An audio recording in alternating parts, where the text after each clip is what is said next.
Welcome to the Deep Dive, where we take a massive stack of sources and give you the intellectual shortcut.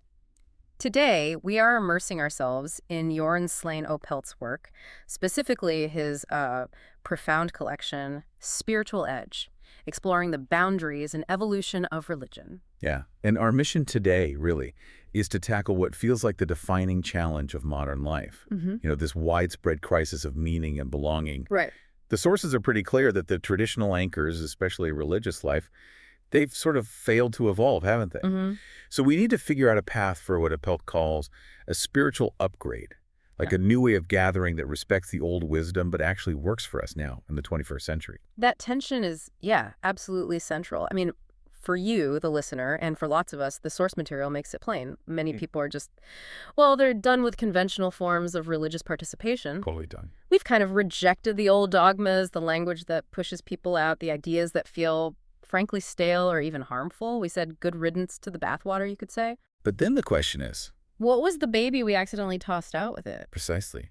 We threw out maybe the ecstatic worship, the really strong, lifelong community feel, the deep ethical stories, the values that people really lived by. That's what religious gathering used to provide. We've kind of created a vacuum. Yeah. We got maybe intellectual freedom, but lost something practical, something embodied. Meaning, practical meaning. And the cost of that vacuum, it shows up starkly in the data, doesn't it? You mentioned traditional institutions being trapped in amber. Yeah, unable to keep pace. Let's look at those stats on loneliness and disconnection in the U.S. They are pretty chilling, honestly. Recent figures show something like 36% of Americans feeling serious loneliness. Wow, over a third. Yeah. And at the same time, religious attendance has just plummeted since like 1999, dropped about 20 percentage points. It's huge. It's a fast, widespread drop in people getting together collectively. But hang on, couldn't that just be, secularization? People just prefer staying home, watching Netflix on Sundays? Why are the sources so sure this is a longing for community, not just a change in preference? Well, because the flip side of the data shows how vital connection actually is. People who are actively religious report being significantly happier, more satisfied with their lives. Okay. And here's the really staggering bit from the Harvard School of Public Health. Going to religious services at least once a week is linked to a 33% lower risk of death. 33%. 33%. Wow. I mean, if that was a pill, we'd all be taking it, right? Exactly. The source is basically arguing that community, gathering around shared meaning, shared purpose, it's literally life-saving. It doesn't even seem to matter that much what the specific theology is. Well, it's the gathering itself. Yes. The benefit seems to come from the sheer, simple, biological power of regular, reliable, supportive group gathering. So the core problem is separation, disconnection. And the solution needs us to, remember ourselves, put the pieces back together into living, practicing spiritual communities. Okay. And that's where Oppelt brings in his framework, starting with this idea of the spiritual edge. Right, the edge. And this concept has, 3 interconnected meanings that kind of define what this new path needs to look like? Yeah, 3 ways to think about it. So the first one focuses on the edges between the labels we put on ourselves. Exactly. Think about your own life, right? You might be a professional, a parent, a partner, maybe an artist, a student. Yeah. All these roles. Oppelt says the real work, the important spiritual leadership, happens in between those identities, at the edges where they meet, where they overlap, maybe even where they conflict sometimes.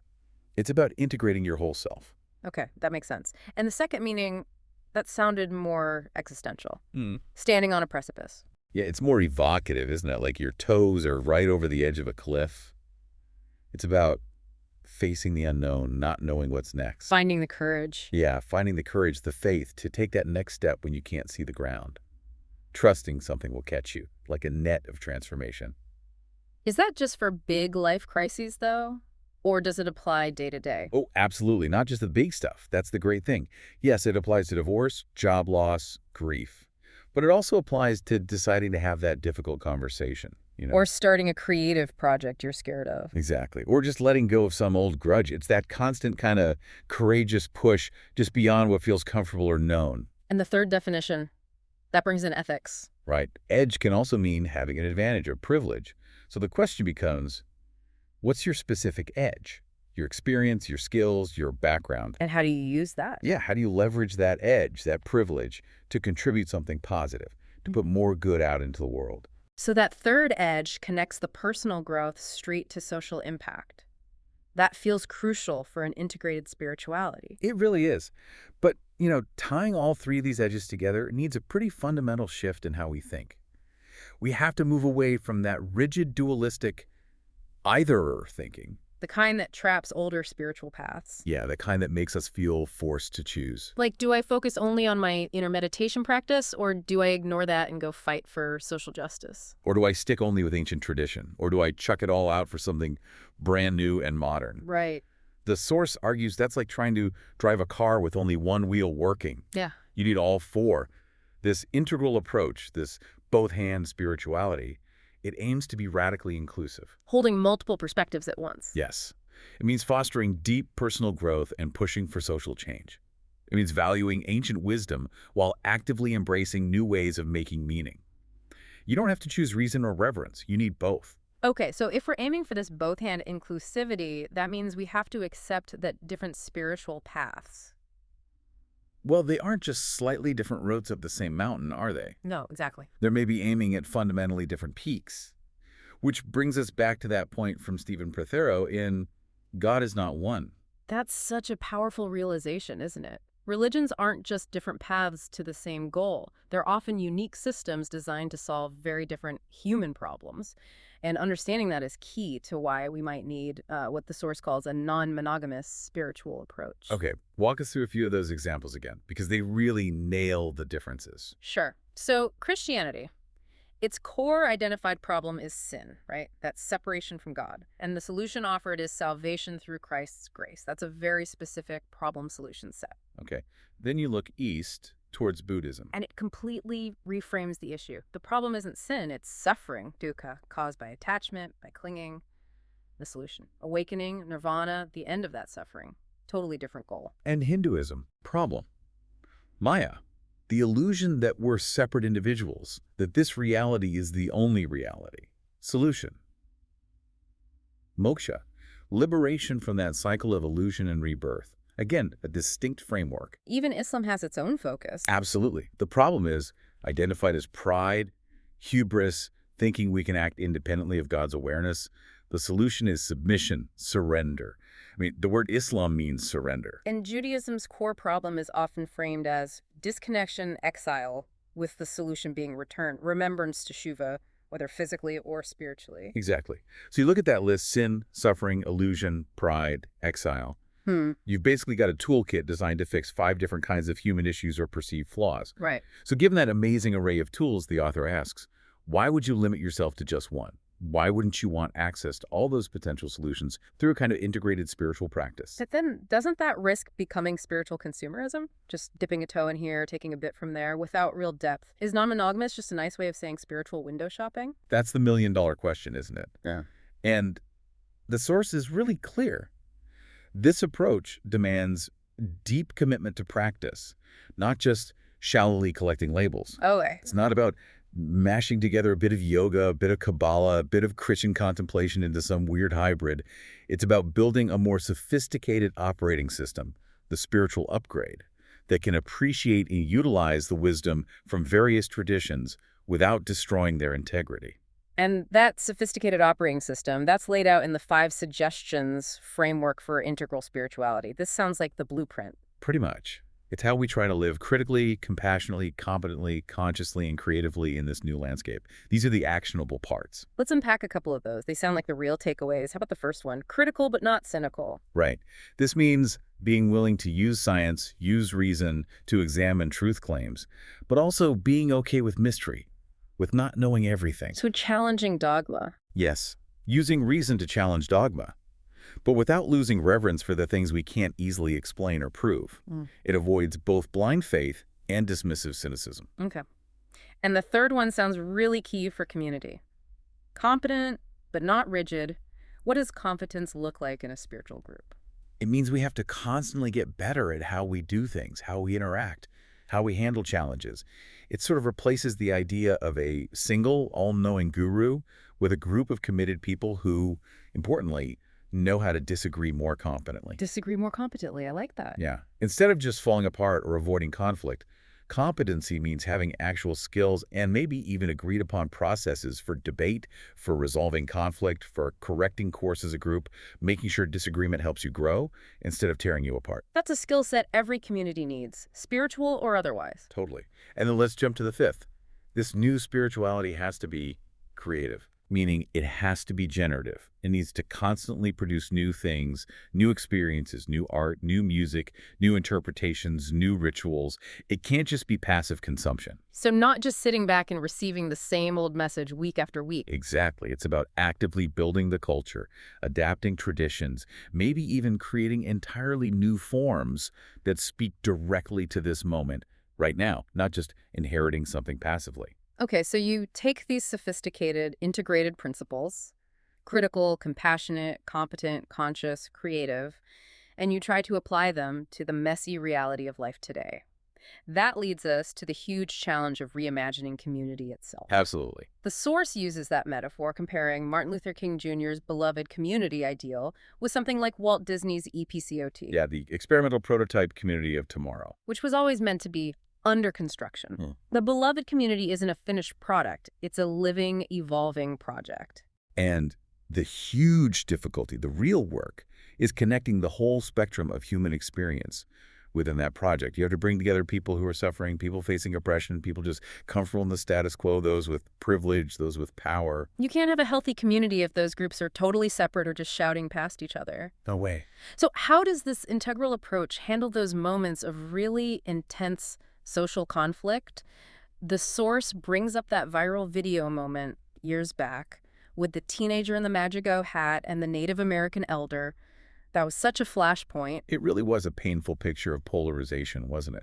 And using this integral lens, the analysis tries to move beyond just blaming one side or the other. Okay. It connects that encounter to one of the Buddhist temptations, the temptation to cling to the idea of a separate I versus a separate other. In that confrontation, the spiritual opportunity wasn't really about who won. It was about whether both sides could somehow recognize the sacred humanity present in the other person, even amidst the tension. So the middle way in conflict isn't just being neutral. No, it's not passive neutrality. It's about seeing both the systemic issues at play and the shared humanity at the same time. And crucially, refusing that powerful temptation to dehumanize the person you disagree with. Okay, so we've covered a lot of the theory, the philosophy. Where is this actually happening on the ground? Are there concrete examples, blueprints for these kinds of innovative spiritual communities? Yeah, thankfully the sources offer some really inspiring examples of institutions getting creative. Yeah. Take Tabor Space in Portland, Oregon. Okay. This was a pretty traditional Presbyterian church, numbers dwindling, sitting on this big, beautiful, historic building. They made a really radical choice. Which was not just clinging to the old way. Exactly. They basically transformed their building into a buzzing community hub, a shared courtyard, you could say. They started renting out space to all sorts of groups, queer meditation sangha, recovery meetings, parenting groups, artists. So it brought in income, people. Yes, income, foot traffic, definitely. But here's the amazing part, the paradox. Their own traditional church congregation started to grow again. They saw an uptick in membership. Wow, that's totally counterintuitive, isn't it? By opening up, becoming more pluralistic, the original institution actually got stronger, not weaker. It became essential to the neighborhood again, but in a new way. They shifted from being just a destination for their members to being a vital venue for the wider community. That's fascinating. Any other examples? Yeah, there's the Abbey. It's an Episcopalian third space ministry down in Alabama. They did something really simple but powerful. They put up a giant whiteboard and asked people, their patrons, how they wanted to see the church change. And I bet they got more than just suggestions about the coffee hour. Oh, absolutely. Right. This generated what they cheekily called the 95 Theses for a New Millennium. Yeah. And the ideas showed a real hunger for change. Like what? Well, some were practical. Get out of the pews, stop reading the long list of announcements. But others really pushed boundaries. Let pets come to church, have a drum circle on Sunday, and significantly, sometimes God is female. Wow. It just shows that people are willing to re-engage, but the institution has to be flexible, responsive, and maybe willing to question some of its own sacred cows. It really sounds like the ultimate goal here isn't just tweaking the local church model, but maybe establishing a whole new kind of framework. The source calls it the interspiritual order. Right. And the visualization for this is brilliant. It's not religious syncretism, you know, throwing everything into a blender and ending up with a tasteless mush that loses all the distinct flavor. That would lose the specific wisdom, right? Exactly. Instead, it's pictured as a courtyard. Okay, let's sit with that image. The individual houses around the courtyard are the different traditions: Buddhism, Islam, Christianity, Judaism, and so on. What are we preserving by keeping those houses distinct? You preserve the depth, the specific methods, the historical context, the unique solutions each one offers. Like we said, if you're grappling with sin, the Christian house has deep resources. If it's suffering, the Buddhist house has profound tools. But what happens in the shared space, in the courtyard itself, that maybe can't happen just inside one house? That's where the magic is. The collaborative seeking, the interreligious study, joint service projects, mutual celebration. The courtyard is where people from all those houses can come together, learn how the other houses work, support each other, maybe challenge each other respectfully, without anyone having to give up the core truths or practices of their own tradition. It's pluralism in action. This whole deep dive really highlights that the future of spirituality seems to require getting past that old operating system, the one that forced us into those either boxes. This spiritual upgrade sounds like it demands we integrate things we use to keep separate reason and reverence, heart and mind, deep wisdom, and practical action in the world. It really is aiming for a higher level of maybe spiritual competency. And as you, the listener, start to internalize these ideas, maybe even feel like you're crossing your own internal ocean towards a new way of understanding. Well, the sources leave us with a final, profound challenge. It's rooted in the Bodhisattva path. Right, the Bodhisattva, the enlightened being who chooses to return to the world of suffering to help others find their way. Exactly. So the challenge left hanging is this. Are you willing to swim back across that ocean? Back into the mess, the complexity, the inevitable pain and conflict of community and human life. To share what you've learned. Yeah, to share whatever wisdom or experience you've gained, even though it means risking more suffering yourself. Are you willing to re-engage, knowing that maybe true enlightenment isn't about escaping the world, but about developing the courageous awareness that ultimately, profoundly, what is best?